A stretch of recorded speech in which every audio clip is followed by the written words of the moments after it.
ഒത്തിരി പേര് ഇനി പുതിയ ആൾ കൂടിയാണ് കാണുന്നത്. ആദ്യം ഉണ്ടാകുന്ന ആദ്യം വന്നിട്ടില്ലേ. അതുപോലെ റോയിച്ചായിട്ട് വന്നിട്ടുണ്ട്. മനോരമ മിഷൻ പോലുള്ള സജീവ പ്രവർത്തനമാണ് ജിജോ പാസ്റ്റർ. അതുപോലെ ദേവദാസന്മാർ ഒത്തിരി പേരുണ്ടല്ലോ. അവരെ ഒരു വാക്ക്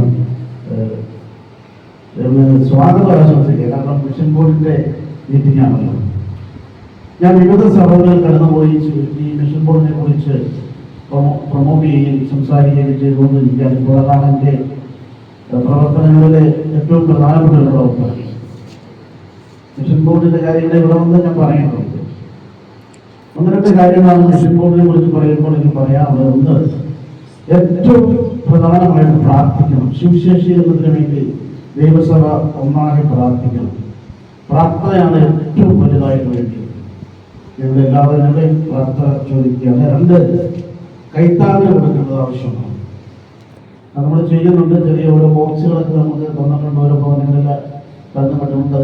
അതിനകത്ത് നിക്ഷേപിക്കുന്ന സംഭാവനകൾ കൃത്യമായി അത് വടക്കേന്ത്യയിലും നമ്മുടെ മറ്റ് മേഖലകളിലൊക്കെ സുവിശേഷീകരണത്തിന് വേണ്ടി പ്രയോജനപ്പെട്ടുകൊണ്ടിരിക്കുന്നു.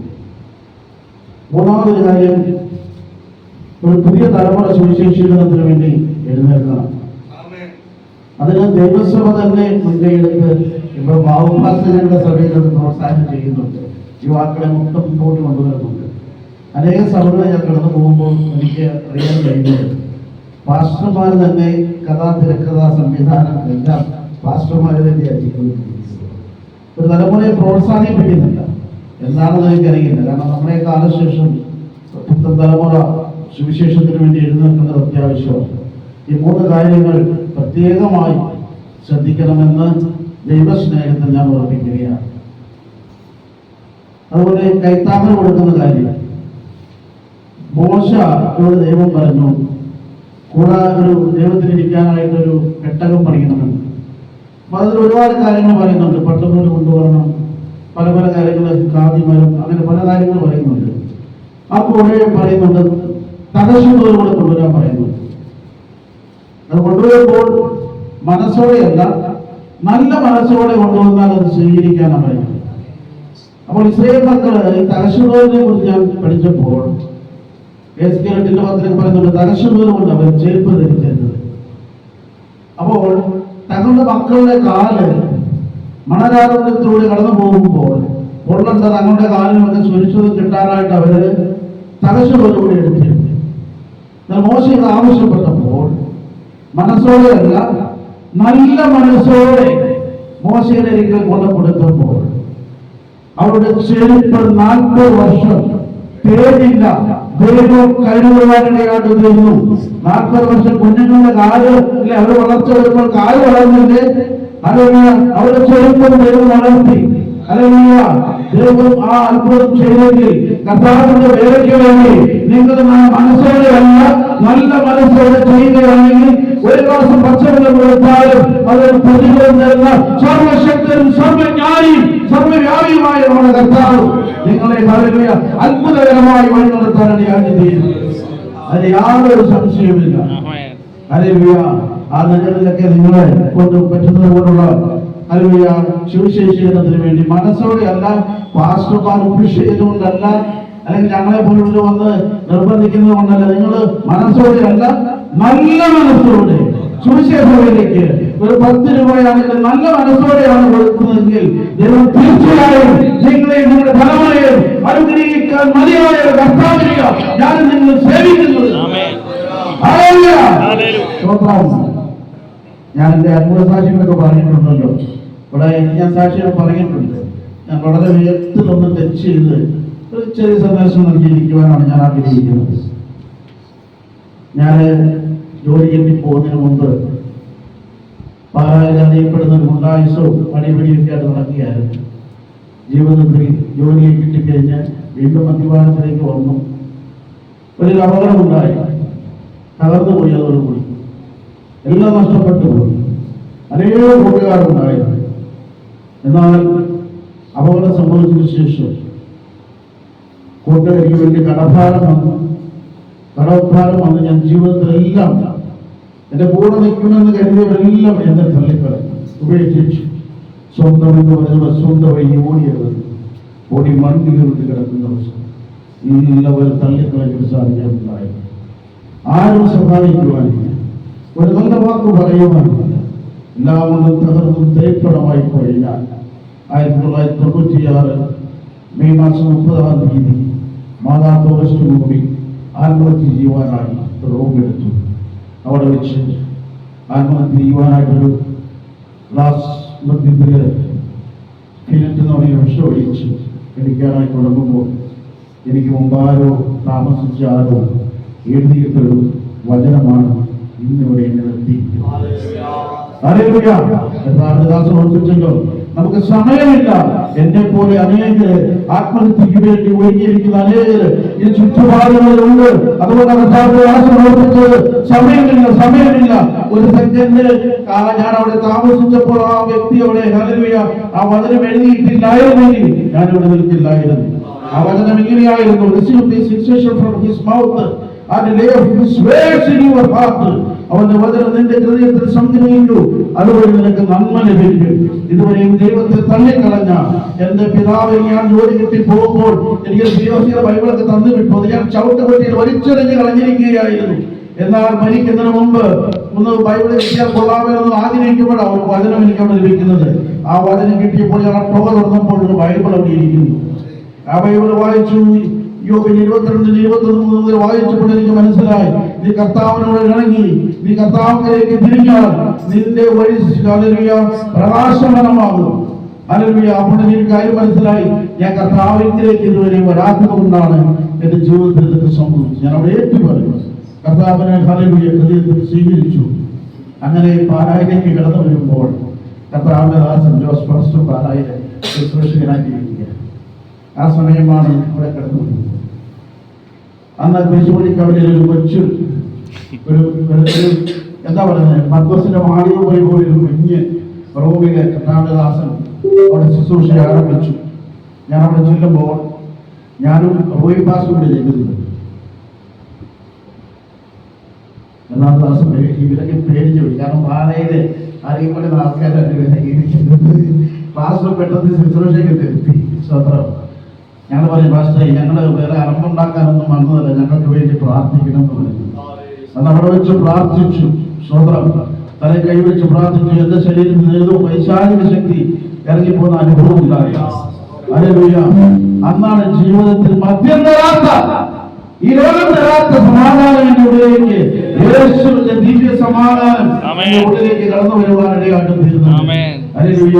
ഞാൻ ഇപ്പോഴും ഓർക്കുന്നു, അത് പാസ്റ്റർ ഞങ്ങളെ താമസിക്കുന്ന പൊരീനോർമലിയ ദേശത്താണ്. 3-5 കിലോമീറ്റർ പിറ്റേ ദിവസം ഒരു ബന്ധാണ്. ഞാൻ റോയി പാസ്റ്ററും കൂടി 5 കിലോമീറ്റർ നടന്ന് കർത്താവിന്റെ ദാസന്റെ ഭവനത്തിൽ ചെന്നു. അന്നാണ് സുവിശേഷീകരണത്തെ കുറിച്ച്, യേശു ആരാണെന്നും യേശു എങ്ങനെയാണ് നമ്മെ രക്ഷിക്കുന്നതെന്നും പറഞ്ഞു തന്നതുകൊണ്ടാണ് ഹല്ലേലൂയ ഞാൻ ഇന്ന് നിങ്ങളുടെ മുമ്പിൽ ഈ സുവിശേഷത്തിന്റെ ഒരു വ്യക്തമായി ഹല്ലേലൂയ മലങ്കര ക്രിസ്ത്യൻ സഭകളിലേക്ക് കടന്നു പോകാനുള്ള ഉത്തേജന ശക്തി ആ സുവിശേഷീകരണമാണ്. ഹല്ലേലൂയ. ഞാൻ പിന്നെ ഇതിനെ കുറിച്ച് അന്വേഷിച്ചപ്പോഴാണ് മനസ്സിലായത്, ഗിദയൻസ് എന്ന് പറയുന്ന സംഘടനയുണ്ട്. അവരിങ്ങനെ ലോഡ്ജുകളിലും ഹോസ്പിറ്റലുകളിലും ബൈബിൾ കൊണ്ടുവയ്ക്കുമായിരുന്നു. അതൊരു സുവിശേഷീകരണമാണ്. അവർ കൊണ്ടുവച്ച ബൈബിളാണ് എനിക്ക് ലഭിച്ചത്. ഞാൻ ആ സംഘടനയോട് നന്ദി പറയുന്നത്. സ്വന്തം അവർ വലിയൊരു മീറ്റിംഗിൽ എന്നെ വിളിച്ച് സാക്ഷ്യം പറയാനായിട്ട് ഞാൻ പോയി സാക്ഷ്യം പറഞ്ഞു. അപ്പോൾ അവർ ചോദിച്ചു, മീനെ സാക്ഷ്യം പറഞ്ഞു കഴിഞ്ഞാൽ അവർ ചോദിച്ചു, ഒരു സെക്കൻഡ് കൊണ്ട് അല്ലെങ്കിൽ 1 മിനിറ്റ് കൊണ്ട് സുവിശേഷീകരണം എന്താണെന്ന് പറയാമെന്ന് ചോദിച്ചു ഒരാൾ. അപ്പൊ ഞാൻ പറയും, ഒരു ഭിക്ഷക്കാരൻ വിശന്ന് ദാഹിച്ച് പൊരിഞ്ഞിരിക്കുകയാണ്. അങ്ങനെ ഇരിക്കുമ്പോൾ ഒരാൾ വിളിച്ചു കൊണ്ടുപോയി അദ്ദേഹത്തിന് ഭക്ഷണം കൊടുത്തു. ഹല്ലേലൂയ. അപ്പോ അദ്ദേഹം അങ്ങനെ ഭക്ഷണം കൊടുക്കുന്ന ഒരു വ്യക്തിയാണെന്ന് മനസ്സിലായി. ആയിരുന്നാലും ഭക്ഷണം കൊടുത്തു. ഈ ഭക്ഷണം കഴിച്ച് തൃപ്തിയായ മനുഷ്യൻ പോയിട്ട് മറ്റൊരുവനെയും വിശന്നിരിക്കുന്നവരെയും കണ്ട് ആ അദ്ദേഹത്തിന്റെ അരികിലേക്ക് കൂട്ടിക്കൊണ്ട് കൊടുത്തു. അവർ പോയി മറ്റൊരാളെ കൂട്ടിക്കൊണ്ട് പറഞ്ഞു, ദൈവത്തിലെ ഹല്ലേലൂയ, ഇതാണ് സുവിശേഷീകരണം. ഹല്ലേലൂയ. നമ്മെ രക്ഷിച്ച സർവശക്തനും സർവജ്ഞാനിയും സർവവ്യാപിയുമായി അത്ഭുതമന്ത്രി വീരനാം ദൈവം, നിത്യപിതാവ്, സമാധാന പ്രഭു, സപ്തസാഗരങ്ങളെ ഉള്ളങ്കരത്തിൽ വഹിച്ചവൻ, ആഴിയെ പഞ്ചസാര മടങ്ങുകൊണ്ട് അതിരിച്ചവൻ, ഒറ്റ വാക്കിൽ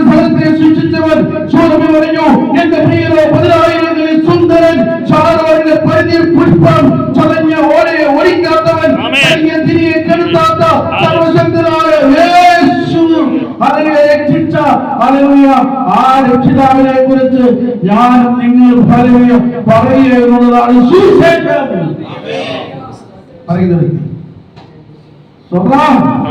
ഹല്ലേലൂയ ഇത് പറയുന്ന ഉത്തരവാദിത്വം നമുക്കുണ്ട് കേട്ടോ. ഹല്ലേലൂയ എത്രയോ ജ്ഞാനികളുണ്ട്, എത്രയോ കഴിവുള്ളവരുണ്ട്, എത്രയോ ശാസ്ത്രജ്ഞന്മാരുണ്ട്. അവർ ആർക്കും ലഭിക്കാത്ത വെളിപ്പാട് നമുക്ക് നൽകി. ഹല്ലേലൂയ ഹല്ലേലൂയ ഞാൻ സഭയിൽ പറഞ്ഞതുപോലെ ഹല്ലേലൂയ നശിച്ചു പോകുന്ന ഹല്ലേലൂയ ഈ ശരീരത്തിൽ നിന്ന് ആർ വിടുവിക്കുമെന്ന് അപ്പോസ്തലനായ പൗലോസ് ചോദിക്കുമ്പോൾ സ്വർഗ്ഗത്തിൽ നിന്നൊരു ശബ്ദം എന്റെ പുത്രനെ ഞാൻ ഹല്ലേലൂയ ഭൂമിയിലേക്ക് അയച്ച് രണ്ട് കണ്ണന്മാരുടെ മധ്യത്തിൽ വെച്ച് ചങ്ങല പുലർന്ന് ചോരന്ന് ഹല്ലേലൂയ ഹല്ലേലൂയ എന്നെ നിങ്ങളെ വീണ്ടെടുക്കുവാൻ ഹല്ലേലൂയ ഈ നിത്യ മരണത്തിൽ നിന്ന് ഹല്ലേലൂയ വീണ്ടെടുക്കുവാൻ കർത്താവ് പിതാവായ ദൈവത്തിന് കരുണ തോന്നിയതുകൊണ്ടാണ് നമ്മളിവിടെ ആയിരിക്കുന്നത്. ഹല്ലേലൂയ ഈ സന്തോഷം ഹല്ലേലൂയ ഈ സത്യം ആരാധിച്ച് തൃപ്തിയായി നമ്മൾ ഇരിക്കുവാനല്ല. ഹല്ലേലൂയ നമ്മൾ ഹല്ലേലൂയ നമ്മള് മറ്റുള്ളവരെ ആവശ്യം താഴ്ച വന്നവന് തൃപ്തിയായപ്പോൾ മറ്റുള്ളവരെ കൂട്ടിക്കൊണ്ടുവന്നതുപോലെ കർത്താവിന്റെ അരികിലേക്ക് കൂട്ടിക്കൊണ്ടുവരുവാൻ എനിക്കും നിങ്ങൾക്കും ഉത്തരവാദിത്തമുണ്ട്.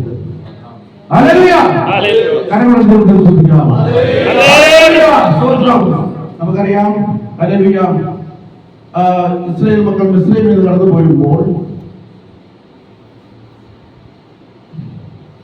അവര് ജോർദാൻ ഇങ്ങനെ വന്നിട്ട് 2.5 ഗോത്രം പറഞ്ഞു ഞങ്ങൾക്ക് കനാൻ ദേശം വേണ്ടുന്നുണ്ട്. പാലും തേനും ഒഴുകുന്ന കനാൻ ദേശം ദൈവം കൊടുക്കാന്ന് പറഞ്ഞിട്ട് 2.5 ഗോത്രം പറയുക. സംഖ്യാപുസ്തകം 35-5-6 വാക്യങ്ങളിലാണ് അവരോട് ഞങ്ങൾക്ക് കനാൻ ദേശം വേണ്ട. മോശ പറഞ്ഞു നല്ല ഒന്നാണ് ഞങ്ങൾക്ക് ഈ മനോഹരമായ ഭൂപ്രദേശം കണ്ടപ്പോൾ ആടിന് നല്ല പച്ചപ്പ് കണ്ടപ്പോൾ ഇത് മതി. മോശ പറഞ്ഞു പറ്റില്ല, അവിടെ അനാക്യമന്മാരുണ്ട്, അവരെ ഒരു യുദ്ധം ചെയ്യണം. അങ്ങനെ ദൗത്യം നമ്മളെ കിടക്കുകയാണ്. ഒരു കാര്യം ചെയ്ത് നിങ്ങൾ വാ യുദ്ധം ചെയ്ത് ജയിച്ചു കഴിഞ്ഞാൽ യോർദാനിക്കരയുള്ള ദേശം തന്നേക്കാം, ഗിലെയാദ് ദേശം തന്നേക്കാം. സ്വന്തം നമ്മുടെ തെരഞ്ഞെടുപ്പ് തെറ്റിപ്പോയി. ഈ ലോകത്തിലെ പച്ചപ്പ് കണ്ട് ഈ ലോകത്തിലെ പല പ്രപഞ്ച ശക്തികളുടെ മോഹം കണ്ട് നമ്മുടെ തീരുമാനങ്ങൾ പലരും തെറ്റിപ്പോകരുത് കേട്ടോ. ഹല്ലേലൂയ അവർ പറഞ്ഞ ഹല്ലേലൂയ അവരവിടെ തെരഞ്ഞെടുത്ത ദേശം യേശുവിന്റെ കാലഘട്ടമായപ്പോൾ ഗദർദേശമായി മാറി. പന്നികളെ മേയ്ക്കുന്ന യഹൂദന്മാർക്ക് വിരോധമായ അല്ലെങ്കിൽ പന്നികളെ മേയ്ക്കുന്ന പിതാക്കന്മാർ ആടിനെ മേയ്ക്കുവാൻ തെരഞ്ഞെടുത്ത ആ ദേശം ഇപ്പോൾ ശപിക്കപ്പെട്ട ദേശമാണ്, ആർക്കും വേണ്ടാത്ത ദേശമാണ്. ഹല്ലേലൂയ ആ ദേശം ഹല്ലേലൂയ ശപിക്കപ്പെട്ട് കിടക്കുക. അവിടെയാണ് ഈ ഗദർദേശത്തിലെ ഭൂതഗ്രസ്തൻ താമസിക്കുന്നത്. എന്നെ പോലെ ജീവിതത്തിന്റെ പരിക്കൻ യാഥാർത്ഥ്യങ്ങളിൽ എത്തിമുട്ടി തകർന്ന് തരിപ്പുറമായി ആരും സഹായിക്കുവാനില്ലാതെ ഒറ്റപ്പെട്ടവരായി ആർക്കും ഒതുക്കാൻ കഴിയാത്തവരായി ഹല്ലേലൂയ ജീവിച്ച ഗദർദേശത്തിലെ ഭൂതഗ്രസ്തൻ അവിടെയാണ്. ഹല്ലേലൂയ യേശുവായ ശിഷ്യന്മാരോട് അക്കരയ്ക്ക് പടകറക്കാൻ പറഞ്ഞു. ഈ വ്യക്തിയെ ഉദ്ദേശിച്ച് മാത്രമാണ്. ഹല്ലേലൂയ നമ്മളാണെങ്കിൽ ഒരു ആളോട് സുവിശേഷം പറയാൻ പോകണമെങ്കിൽ എന്തെല്ലാം തടസ്സം കാണില്ലേ? യേശു എത്രയോ തിരക്കുന്ന നടുവില അല്ലെങ്കിൽ ഈ മുറിവേറ്റവന്റെ ആ കാലത്തെ കണ്ണുനീര് കേട്ട് അല്ലെങ്കിൽ അവന്റെ നിലവിളി കേട്ട് ഹല്ലേലൂയ ഗലീല കടലിലെ അക്കരെ ശുശ്രൂഷിച്ചിരുന്ന യേശുവിന്റെ കണ്ണുപടങ്ങളിൽ അവൻ തന്നെ മുറിവുണ്ടാക്കി. ഹല്ലേലൂയ അവന് ഓർമ്മ വരുമ്പോൾ അവന്റെ അവിരാമമായ കരച്ചിൽ യേശുവിന്റെ കണ്ണുപടങ്ങളിൽ കേട്ടപ്പോൾ യേശു പറഞ്ഞു പടകിറക്കാൻ പറഞ്ഞു. ദൈവവേദനയിലെ ഈ ഹല്ലേലൂയ നെടുമ്പാശ്ശേരി ദേശത്ത് എത്രയോ പേർ ഹല്ലേലൂയ തകർന്നവരായി മുറിഞ്ഞവരായി ഒറ്റപ്പെട്ടവരായി കണ്ണുനീരോടെയും വിലാപത്തോടെ ഇരിപ്പുണ്ട്. അവർക്ക് വേണ്ടി പോകുവാൻ അവരുടെ സുവിശേഷം അറിയിക്കുവാൻ എത്ര പേർ ഹല്ലേലൂയ സദസ്സിലാകും. ഹല്ലേലൂയ കർത്താവ് ഹല്ലേലൂയ എത്രയോ പേർ ചടങ്ങിയറിഞ്ഞ റോഡിലൂടെ സഞ്ചരിക്കുന്നത് എന്നിട്ട് നമ്മളെ സൂക്ഷിച്ചില്ലേ? ഹല്ലേലൂയ എത്രയോ അപകടങ്ങൾ അനർത്ഥങ്ങൾ രോഗങ്ങൾ വന്നു. എന്തുകൊണ്ടാണ് നമ്മളെ നിലനിർത്തിയിരിക്കുന്നത്? കർത്താവിന്റെ വ്യക്താക്കളായി തീരുവാനാണ്. ഹല്ലേലൂയ എന്നവർ വിശ്വസിക്കുന്നു. ഹല്ലേലൂയ യേശു അവർ പോയി യേശുവിനെ അവർ വേണ്ടെന്ന് പറഞ്ഞില്ലേ? ആ ദേശക്കാർ ഒരു യേശുവിനോട് പൊക്കാൻ മതി, കാരണം അവർക്ക് പറഞ്ഞു ഒരു നഷ്ടമായി.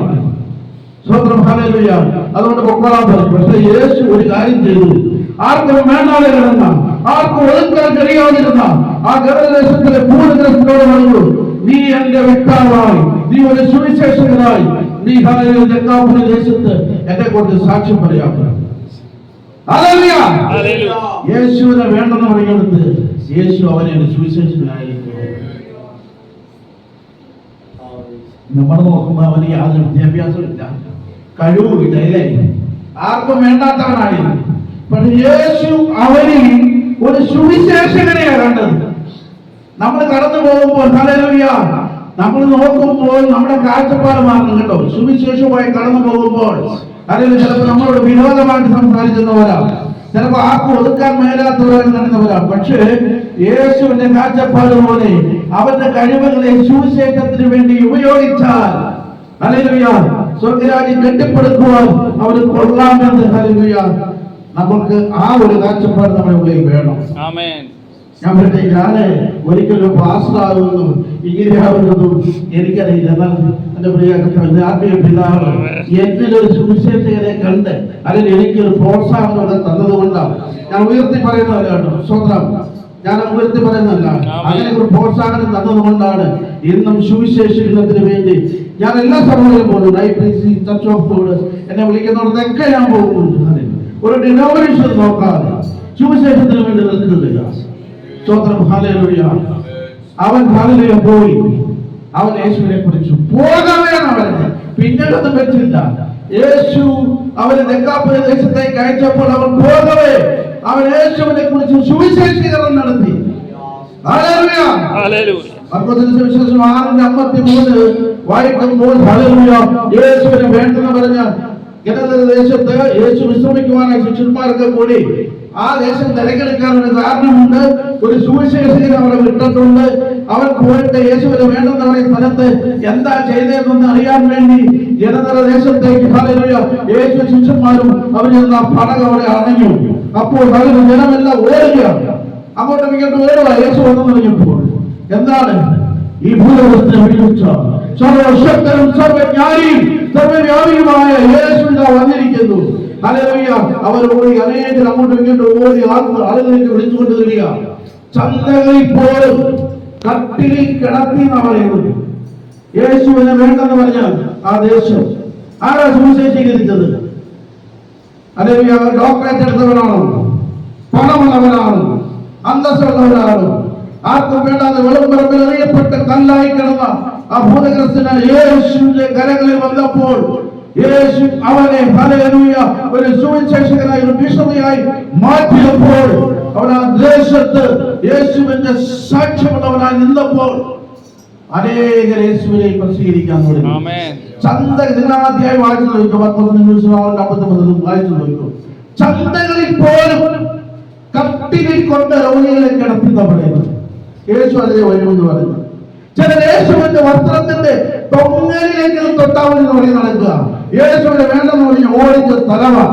യേശുവിനെ വേണ്ടെന്ന് പറഞ്ഞവരാ.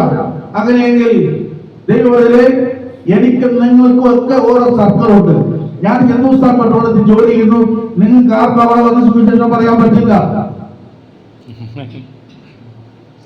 അവിടെ ആർക്കും പറയാൻ പറ്റുമോ? അവിടെ ആക്കി വെച്ചിരിക്കുന്നത് തന്നെ. നിങ്ങൾക്കൊരു സർക്കിളുണ്ട്, അവിടെ വന്ന് ഞങ്ങൾക്കും പറയാൻ പറ്റില്ല. നിങ്ങളുടെ ബന്ധുക്കൾ, സുഹൃത്തുക്കൾ, ഹല്ലേലൂയ, അവിടെ നിങ്ങളാണ് സുവിശേഷിക്കുന്നത്. നിങ്ങളാണ് ഹല്ലേലൂയ നമ്മെ വിടുവിച്ച രക്ഷകനായ സർവശക്തനായ യേശുവിനെ കുറിച്ച് പറയേണ്ട ഉത്തരവാദിത്വം നിങ്ങൾക്കാണ്. സുവിശേഷം അറിയിച്ചില്ലെങ്കിൽ അയ്യോ കഷ്ടമെന്ന അപ്പോസ്തലൻ പൗലോസ് പറയുന്നത്. ഹല്ലേലൂയ. ഈ ദൗത്യം ഇന്ന് ഏറ്റെടുക്കണം. ദൈവദാസന്മാർ ഹല്ലേലൂയ നിങ്ങളുടെ സഭകളിൽ ഹല്ലേലൂയ സുവിശേഷീകരണത്തിനും സുവിശേഷയുടെ പ്രവർത്തനത്തിനും വേണ്ടിയിട്ടുള്ള പ്രോത്സാഹനങ്ങൾ ദൈവമക്കളിലേക്ക് പകരണം. നിങ്ങൾ പറയണം. മിഷൻ ബോർഡിനെ കുറിച്ചൊക്കെ നിങ്ങൾ പറയണം. അനേക സഭകളില് ദൈവദാസന്മാർ പറയുന്നുണ്ട്. അവര് വന്ന് ആരാധിച്ചെങ്കിൽ ഞങ്ങൾ പോകുന്നുണ്ട്. ഹല്ലേലൂയ. നമ്മുടെ മേൽ കിടക്കുന്ന ദൗത്യം വലുതാണ്, വലുതാണ്. ഹല്ലേലൂയ. അല്ലെങ്കിൽ ഹല്ലേലൂയ സഭയൊക്കെ തകർന്നു. പുതിയൊരു ജനറേഷൻ കർത്താവിന് വേണ്ടി എഴുന്നേൽപ്പിച്ചോ. ഹല്ലേലൂയ. ഈ ഭൂലോകത്തിലെ പോലെ എനിക്കും ഹല്ലേലൂയ സുവിശേഷീകരണം നടത്താനുള്ള ദൗത്യം ഉണ്ടായി എന്ന് എത്രവരെ വിശ്വസിക്കുന്നു? നിങ്ങളുടെ കരങ്ങൾ